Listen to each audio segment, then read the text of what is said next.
देखिए, आज का जो टॉपिक है वो 2018 के हम लगभग सारे क्वेश्चन लगा चुके हैं। रेट एनालिसिस रह गया था।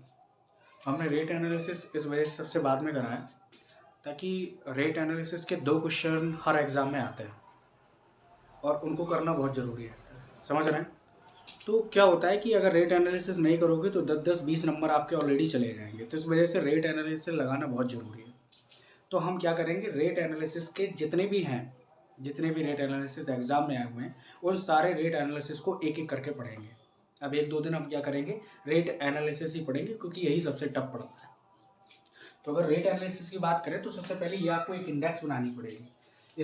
इस इंडेक्स में क्या लिखा हुआ है, एसआर नंबर, पर्टिकुलर्स, क्वांटिटी, पर लेबर, पर डे। एसआर क्रम संख्या 1 2 3 4 लिखा है। लाइन कंक्रीट इन फाउंडेशन, मतलब फाउंडेशन में न्यू में आपकी लाइन कंक्रीट करना है।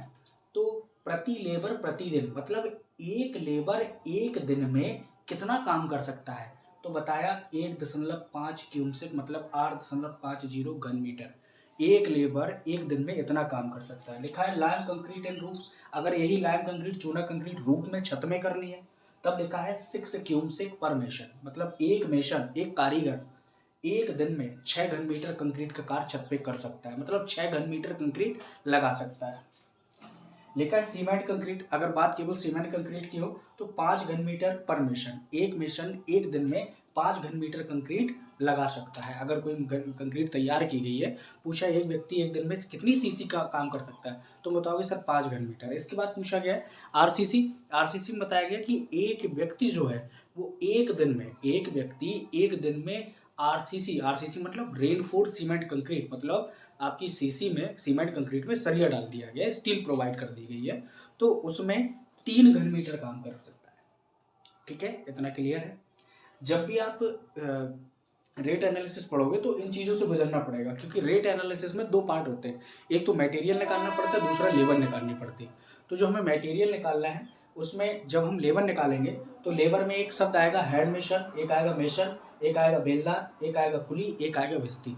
जो हेड मेशन होगा ये होगा मुख्य कारीगर, जो मेन कारीगर होगा जो केवल और केवल ये काम नहीं करता, केवल देख रेख बनाए रखता है। कारीगर ये रियल में काम करता है।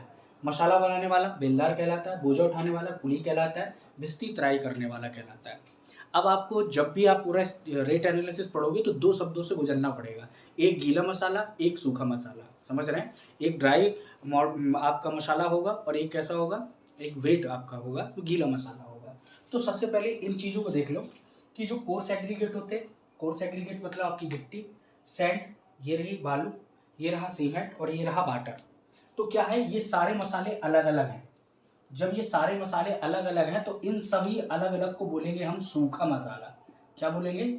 सूखा मसाला।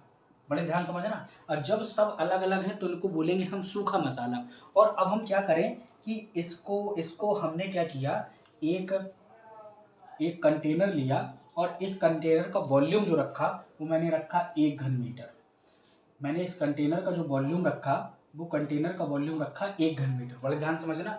हमने क्या किया, हमने गिट्टी उठाई और पूरी फिल कर दी। तो आपको लगा अरे सर गिट्टी तो पूरी 1 घन मीटर है। हाँ भाई, गिट्टी पूरी 1 घन मीटर है। क्यों? क्योंकि गिट्टी ने 1 घन मीटर के कंटेनर को पूरी तरीके से फिल कर दिया है। अब हम वही सैंड उठाएं, हम इसे सैंड फिल करें तो हमने देखा कि कुछ मात्रा में सैंड इसमें अंदर चली जाती है। कहाँ चली जाती है सर? इनके बॉइड्स में। अब ध्यान रखो, बनाना है 1 घन मीटर और आपने 1 घन मीटर अकेले कोर्स एग्रीगेट यूज कर लिया, उसके बावजूद भी सैंड इसके बॉइड्स में फिल हो गई। फिर बारी आ गई सीमेंट की। सीमेंट ने क्या किया, जितने भी सैंड के बॉइड्स थे इनको फिल कर दिया और फिर हमने मिला दिया पानी। पानी ने किनके बॉइड्स को? सीमेंट के बॉइड्स को फिल कर दिया। तो भैया आपको नहीं लगता सभी चीज़ों को मिलाने के बाद एक कॉम्पैक्ट मसाला बन गया? तो जो कॉम्पैक्ट मसाला 1 घन मीटर का बना है उसे बोलते हैं गीला मसाला। तो आपको क्या लगा कि अच्छा सर, कि जब भी हमें 1 घन मीटर अगर बनाना है कंक्रीट तो मुझे 1 घन मीटर से ज़्यादा मटेरियल लेना पड़ेगा। हाँ, क्यों? क्योंकि भैया इन सभी में वाइड्स होते हैं, वो वाइड्स एक दूसरे के जो वाइड्स हैं उनको फिल करते हैं। जैसे कोर्स एग्रीगेट में बताया जाता है 40 to 50% तक वाइड्स रहते हैं। इसमें किसमें भैया? कोर्स एग्रीगेट में बताया जाता है कि 40 to 50% तक वाइड्स रहते हैं, जबकि सैंड में बनाया जाता है 25 to 35% तक वॉइड्स रहते हैं। तो इन वॉइड्सों को कौन फिल करेगा? इनके वॉइड्सों को सैंड फिल कर देगा, सैंड के वॉइड्स को सीमेंट फिल कर देगा और सीमेंट के वॉइड्स को वाटर फिल कर देगा। जब ये सब फिल हो जाएंगे तब जो मिला हुआ मसाला 1 घन मीटर होगा वो गीला मसाला कहलाएगा। तो जब भी आपको 1 घन मीटर मसाला बनाना है, गीला मसाला बनाना है, तो उसके लिए सूखे पदार्थों की मात्रा 1 घन मीटर से ज़्यादा लगेगी। क्यों? क्योंकि वो जब सब मिल जाएंगे तब वो मिलकर 1 घन मीटर मसाला बना पाएंगे। समझ में आ गया? अब ऐसा करो कि ये इंडेक्स, ऐसा करो इस इंडेक्स को बनाओ, एक पेज में बना लो, क्योंकि मैं जैसी जैसी जो क्वांटिटी पढ़ाता जाऊंगा उन क्वांटिटी को आपको लिखना पड़ेगा। चलिए लिखिए, जल्दी लिखिए। तो फिर हमें क्या करना है कि आज का जो काम रहेगा, आज हमें क्या करना है कि हमें सीमेंट कंक्रीट के लिए हमें रेट एनालिसिस तैयार करना है। तो सीमेंट कंक्रीट है वो किस रेशियो में दी गई है? 1:2:4 और मुझे 10 घन मीटर के लिए काम करना है। ये जो 10 घन मीटर ये गीली कंक्रीट है, ना कि सूखी में मटेरियल अलग अलग होंगे। तो बताया गया है कि हमने भी देखा है कि सभी में वाट्स अलग अलग होते हैं। 1 घन मीटर गीली कंक्रीट तैयार करने के लिए 1.48 से 1.2 घन मीटर सूखे मसाले की आवश्यकता पड़ती है, क्योंकि 50% हम ये मान के चलते हैं ये 50% वाइट्स होते हैं, उन वाइट्सों को आपस में एक दूसरे का फिल कर देते हैं। तो 50% क्या होते हैं? आपको अगर 1 घन मीटर कंक्रीट तैयार करनी है गीली कंक्रीट, तो 50% आपको एक्स्ट्रा लेना पड़ेगा, क्योंकि हम ये मान के चलेंगे कि 50% वाइट्स हैं।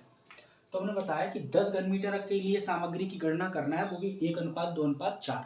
तो जो 1 लिखा है वो सीमेंट है, 2 लिखा है वो सैंड है, 4 लिखा है वो कोर्स एग्रीगेट है। कोर्स एग्रीगेट मतलब गिट्टी।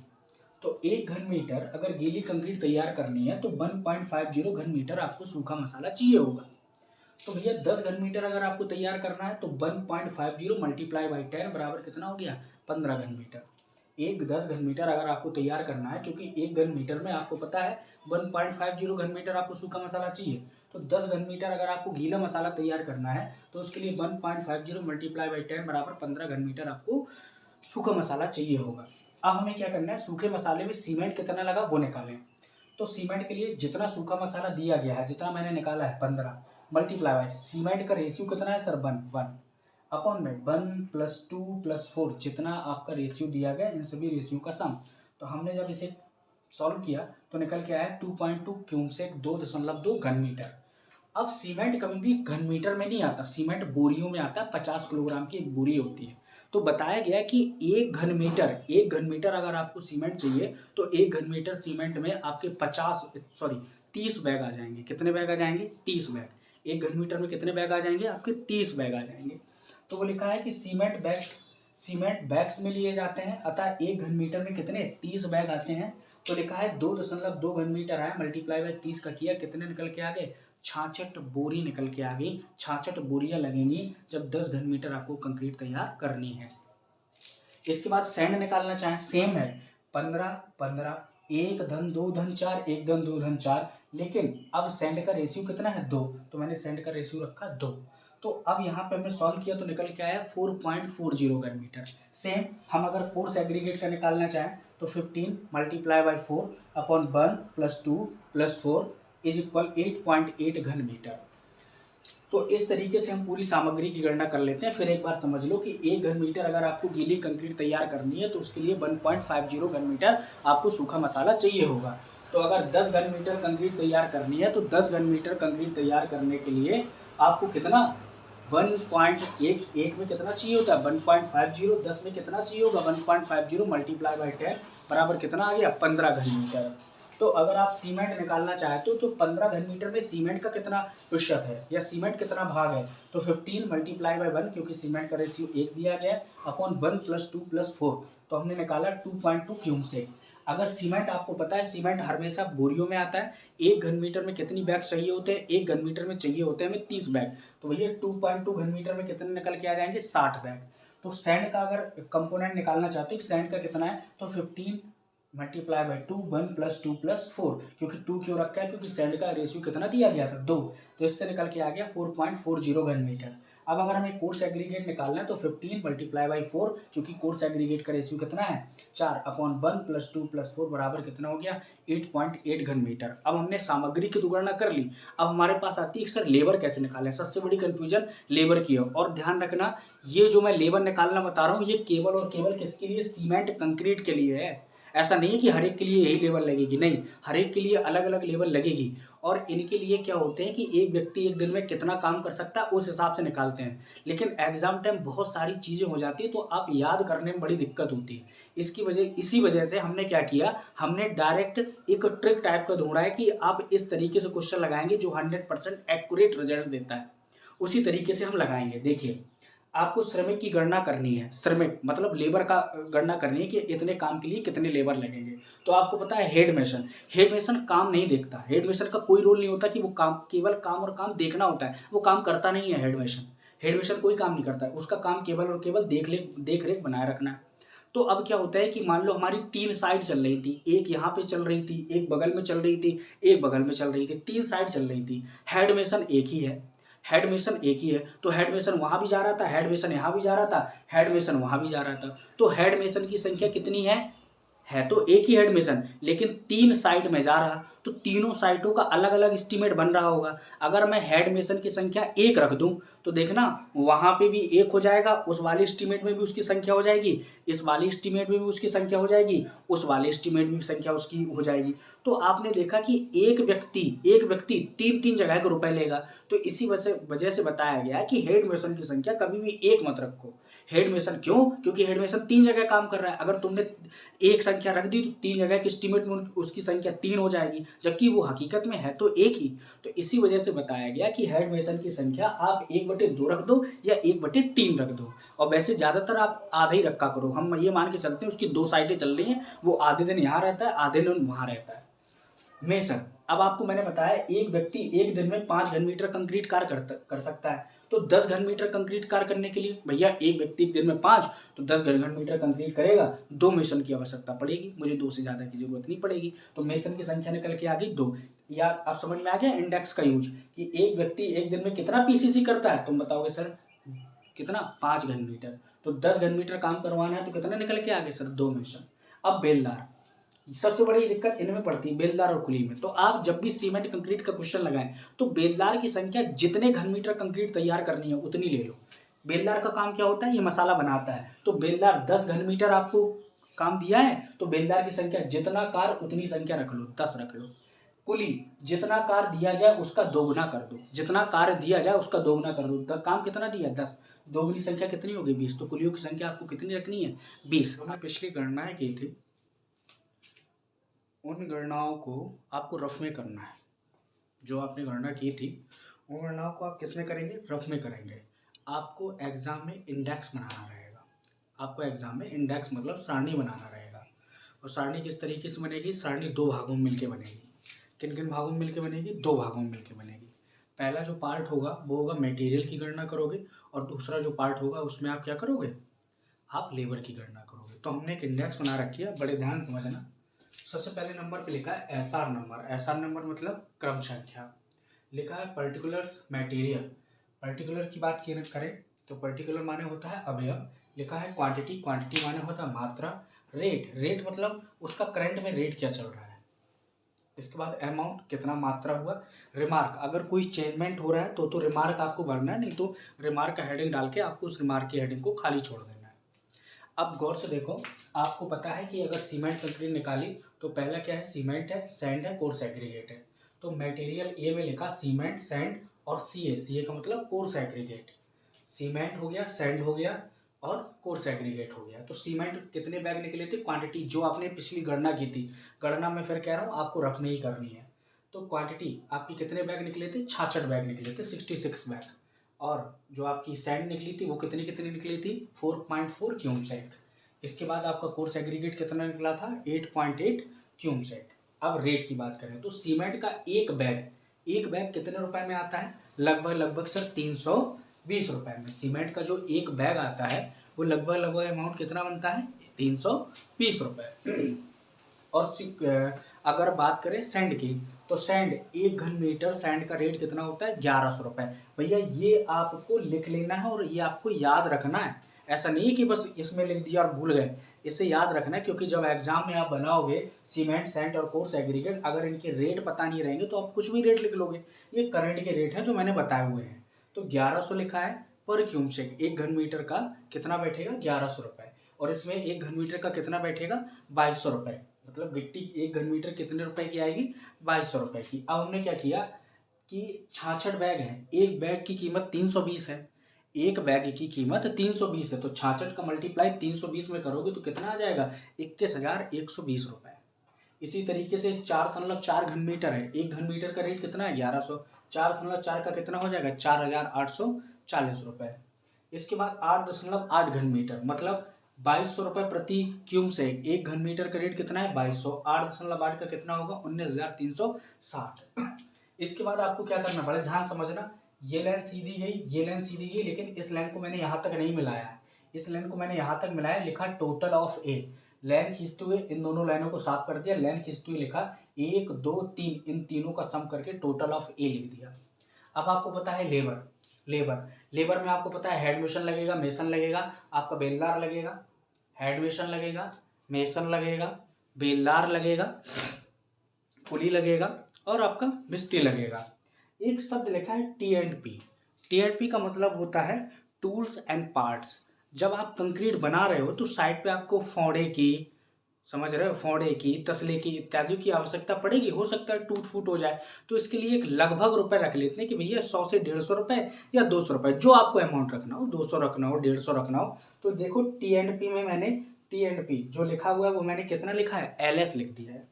आप अगर यहाँ पे देखो तो टी का मैंने जो लिखा हुआ है, यहाँ पे मैं टी लिख दूँ, तो टी का रेट मैंने कितना लिख रखा है LS का मतलब होता है लमसम, LS का मतलब क्या होता है लमसम, मैंने लगभग 200 रुपये ले लिए हैं।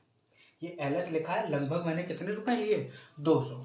अब बात करें हेड मेसन, तो मैंने बताया था कि हेड मेसन की संख्या आप आधी रख सकते हो, 1/3 रख सकते हो, मैंने आधी रख ली है। हेड मेसन की संख्या मैंने ऑलरेडी आपको बता रखी थी, तो हेड मेसन की संख्या आप आधी रख सकते हो, 2 रख सकते हो, आधी रख सकते हो और 1/3 रख सकते हो। बारी आई मेसन की।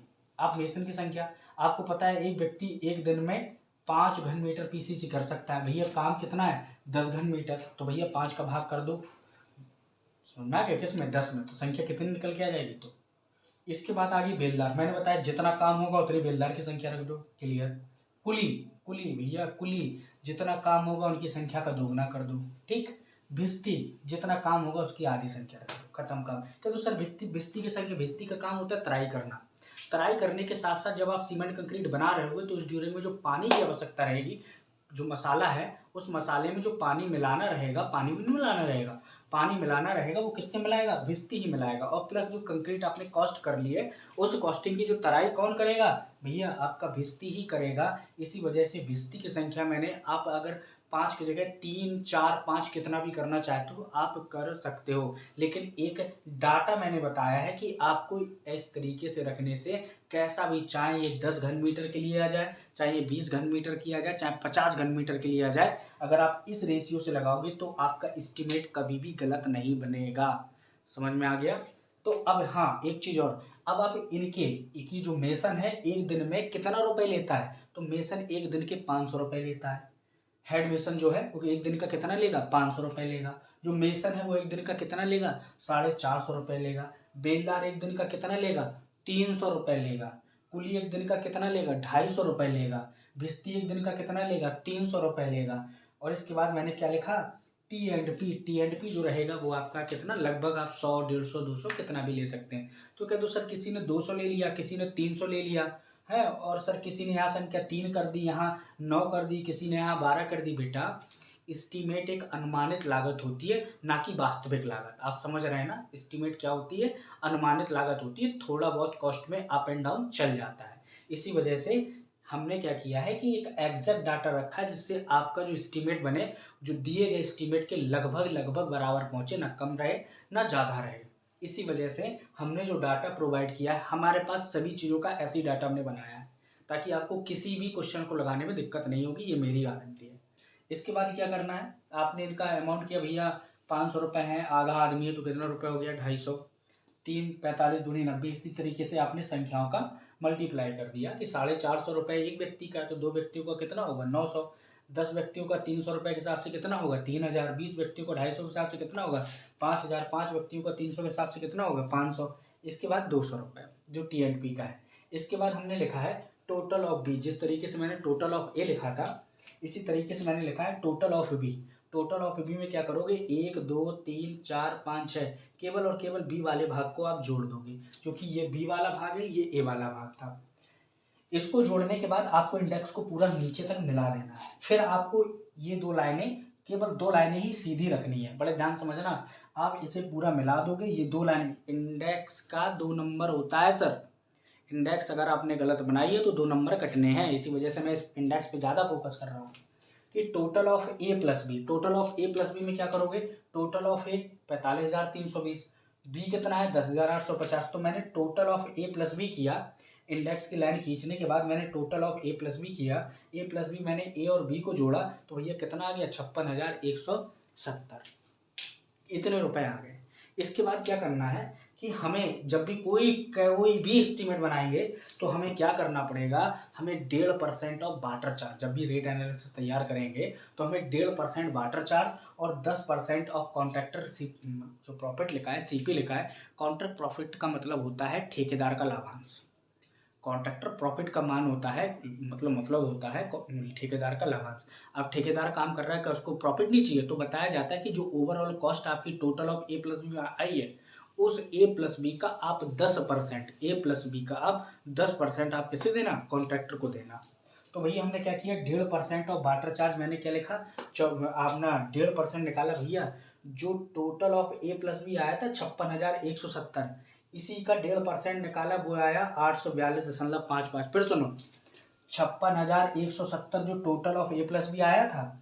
अब हमें 1.5% ऑफ बार्टर चार्ज चाहिए है, तो मैं 56,170 का 1.5% निकाला वो आया 542.55। अब हमें 10% ऑफ CP निकालना है, 10% कॉन्ट्रैक्टर प्रॉफिट ठेकेदार का लाभांश निकालना है।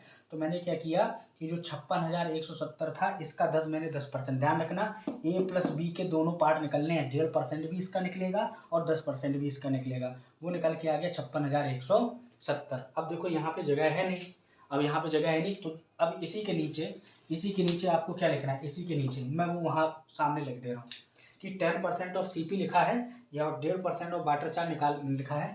इसके बाद आप एक शब्द लिखोगे, जैसे लिखोगे GRAND, grand, TOTEL, grand total. ध्यान रखना इसी के नीचे लिखना है ग्रांड टोटल। ग्रांड टोटल करने के बाद आपको क्या करना है 1 2 और 3, मतलब total of A plus B और 1.5% of water charge and 10% of contractor profit ठेकेदार का लाभांश। इन तीनों को आपको ऐड कर देना है। तो जब आप तीनों को ऐड कर दोगे तो भैया देखो वैल्यू कितनी आती है, वैल्यू आती है कितना है 56,170 प्लस 842.55 प्लस 56,17 ये वैल्यू निकल के आ रही 62,629.55 रुपये। बस भैया यही आपका आंसर हो गया फाइनल। इसके बाद आपको क्या करना है, जैसे ग्रांड टोटल लिख दोगे, लाइन को मिला दोगे, ये आपका सीमेंट कंक्रीट 1:2:4 का एस्टीमेट निकल आया। चलिए अब हम सीखते हैं LC कंक्रीट। जिस तरीके से सीमेंट कंक्रीट बनती है, सीमेंट कंक्रीट में क्या क्या मिलता है, सीमेंट मिलता है, सैंड मिलता है और आपका कोर्स एग्रीगेट मतलब मिट्टी मिलता है।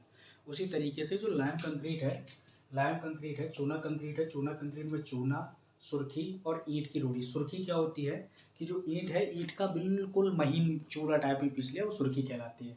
जबकि ईंट की रोड़ी क्या होती है, जो आपकी झामा ईंटें होती है ना, जो हाई वन ब्रिक होती है, उन ब्रिक को तोड़कर बनाया जाता है। उन ब्रिक पे जो गिट्टी के रूप में बना लिया जाता है, जिनका साइज रखा जाता है 40 mm। गिट्टी के रूप में हम स्टोन बैलास्ट यूज न करके ब्रिक बैलास्ट यूज करते हैं, ईंटों को तोड़कर बनाते हैं, जिसका साइज कितना रहता है 40 mm रहता है। तो आपको क्वेश्चन आएगा लाइम वर्क इन फाउंडेशन, लिख के आएगा 16:32:100 में बनाना है फॉर 10 क्यूबिक 10 घन मीटर के लिए। 16:32:100 क्या है, L लाइम है 16, S मतलब साफ साफ लिखा है सुर्खी, B मतलब ब्रिक बैलास्ट, साफ साफ लिखा है ब्रिक बैलास्ट जो है 100। इस रेशियो में मिलकर हमें बनाना है।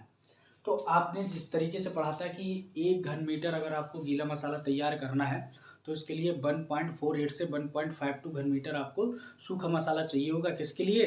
PCC के लिए, प्लेन सीमेंट कंक्रीट के लिए। सेम 1 घन मीटर गीला चूना कंक्रीट बनाने के लिए 1.48 घन मीटर सूखा मसाला लगता है। इसका मतलब 48% वॉइड्स हैं जिनको फिल कौन करेगा? मटेरियल।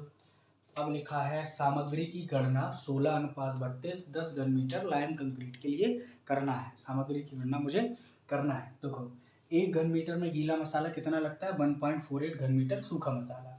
तो भैया हमें कितने घन मीटर काम करना है? 10। तो 10 घन मीटर के लिए कितना हो जाएगा? 1.48 मल्टीप्लाई बाई 10 बराबर 14.8 घन मीटर सूखा मसाला। आपको इतना सूखा मसाला चाहिए होगा। अब सामग्री की गणना करें तो चूना निकालना है।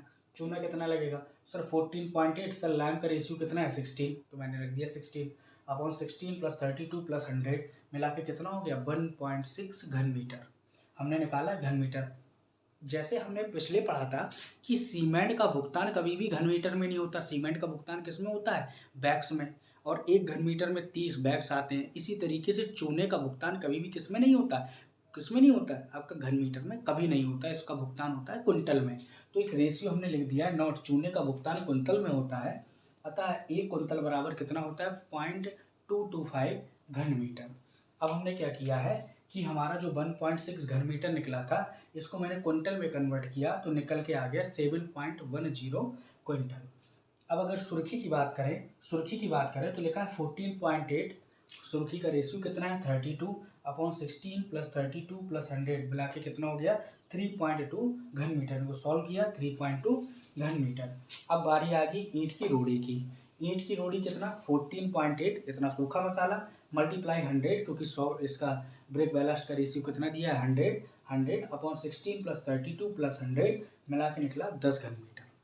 तो हमने सभी की मात्रा निकाल ली। अब हमें सामग्री में 2 चीज़ों की आवश्यकता पड़ती है। तो हमें मात्रा पता हो और दूसरी चीज़ हमें क्या पता होना चाहिए? दूसरी चीज़ हमें पता होना चाहिए इनका करंट में रेट क्या चल रहा है। तो हम रेट लिखवा ही देंगे। अब हमारे पास आ गई किसकी? लेबर की दिक्कत। सर हेड मेसन लगना कितने लगेंगे? मेसन लगना कितने लगेंगे? सर बेलदार लगना कितने लगेंगे? पुली लगना कितने लगेंगे? और आपका भिस्ती लगना कितने लगेंगे? तो सबसे पहले हेड मेसन की संख्या सर आधी से 1/3, आधी से 1/3 आप कितनी भी रख सकते हैं। ठीक है सर, कोई दिक्कत नहीं। इसके बाद मेसन की संख्या बताओ। तो आप खुद बताओ, आपको मैंने लिखवाया। आप अपनी पिछली इंडेक्स में जाओ, मैंने इंडेक्स बनवाई थी। उस इंडेक्स में मैंने साफ साफ लिखवाया था कि जब भी आपको LCC वर्क इन फाउंडेशन करना है तो एक मेसन एक दिन में 8.50 घन मीटर काम कर पाता है, केवल और केवल 8.50 घन मीटर।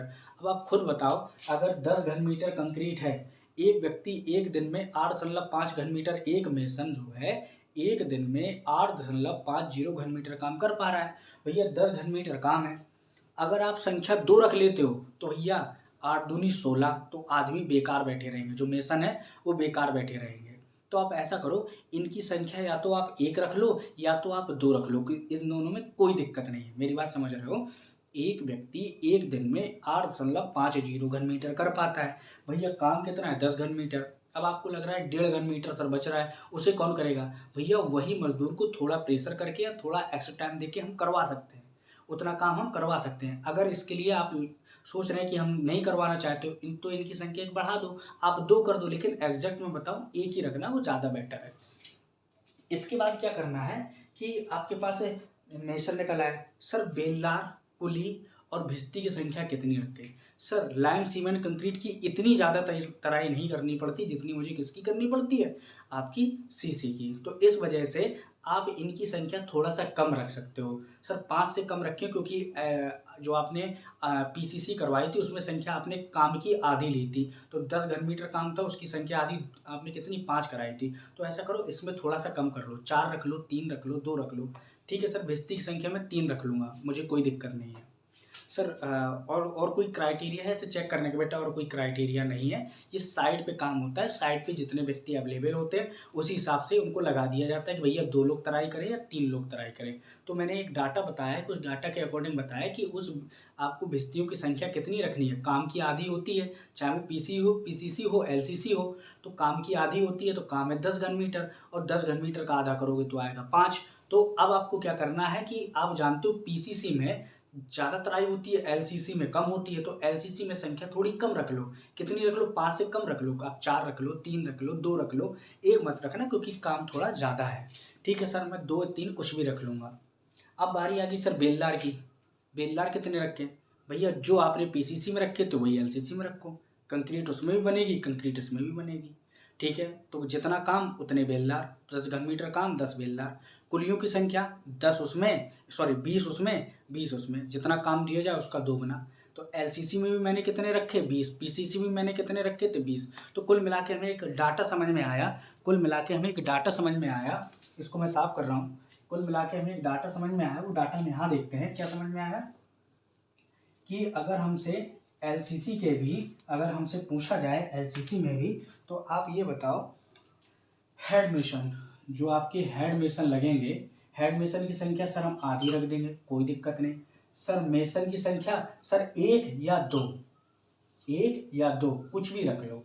ठीक है, मेसन के बाद आपके पास क्या लगेंगे? सर बेलदार। बेलदार का काम सर जितनी संख्या, जितना कार उतनी संख्या, 10। ठीक है, कुली की संख्या सर, कुली की संख्या काम का 2 गुना, 20, कोई दिक्कत नहीं सर। सर भिस्ती काम के आधे लगते हैं एलसीसी और पीसीसी में, तो काम के आधे न रखकर एलसीसी में थोड़ी कम तराई होती, तो संख्या आपने कितनी रख दी? 3, कोई दिक्कत नहीं सर। टी एंड पी उसमें भी मैंने एलएस करके आपको जो भी रखना है लो, इसमें भी मैं 200 कर दे रहा हूँ, कोई दिक्कत नहीं। अब देखो इसकी इंडेक्स बनाते हैं। इंडेक्स में ए पॉइंट पे मटेरियल, बी पॉइंट पे लिखा लेबर, एलसीसी काम जो हमने किया था, गणना की थी, हमने क्या किया था, लाभ निकला था मेरा 7.10 क्विंटल, सुर्खी निकली थी मेरी 3.2 घन मीटर, और ब्रिक बेलास्ट निकला था 10 घन मीटर। तो आपको पता होना चाहिए कि ये सब चीज़ें बेटा एक अलग कॉपी में सबका रेट लिख लेना, उनको लर्न करना है। तो 1 कुंटल अगर लैंप पूछा जाए रेट कितना है? 500 रुपये। 1 घन मीटर सुर्खी का रेट पूछा जाए तो कितना है? 800 रुपये। अगर 1 घन मीटर ब्रिक बेलास्ट जो आपका ईंट की रोड़ी है उसका रेट पूछा जाए तो कितना है आपका? 750 रुपये।